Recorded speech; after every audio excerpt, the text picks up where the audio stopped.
हम सब जानते हैं कि Sanskrit is the mother of all languages.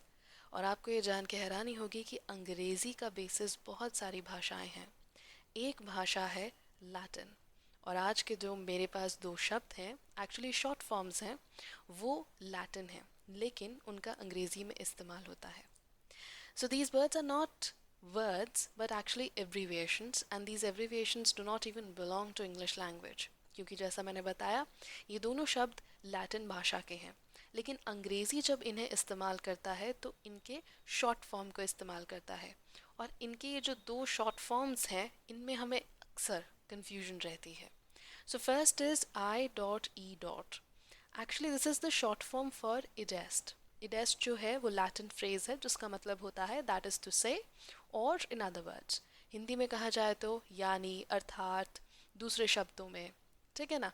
तो जब आप कुछ बात कह रहे हैं और दूसरे शब्दों में आपको समझाना है उसे, तो आप कहेंगे दैट इज़ टू से, या और इन अदर वर्ड्स, या यानी, अर्थात, दूसरे शब्दों में कहे तो for example she is the DR, that is department representative for school of communication studies. वो डीआर है।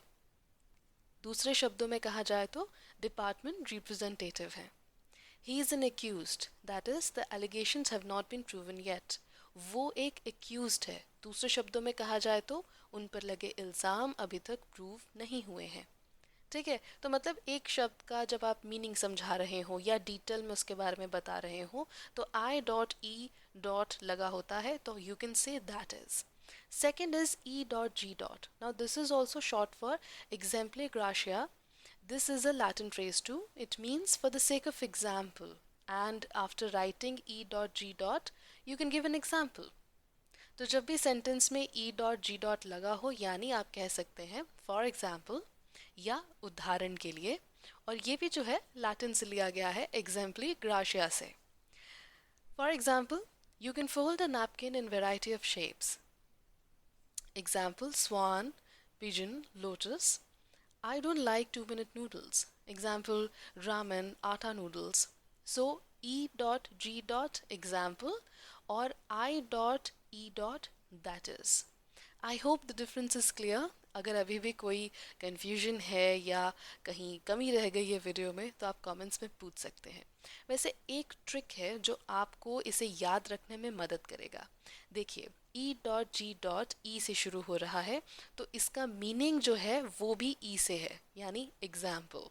तो अगर ई डॉट जी डॉट का मीनिंग एग्जाम्पल है तो automatically I dot E dot का मीनिंग दैट इज होगा। तो ये छोटी सी ट्रिक है जिससे मैं इनके डिफरेंस को हमेशा याद रखती हूँ। आई होप ये ट्रिक आपको भी मदद करेगी। तो कैसा लगा आज का लेसन मुझे ज़रूर बताइएगा। फिलहाल thank you for watching. Please like share subscribe.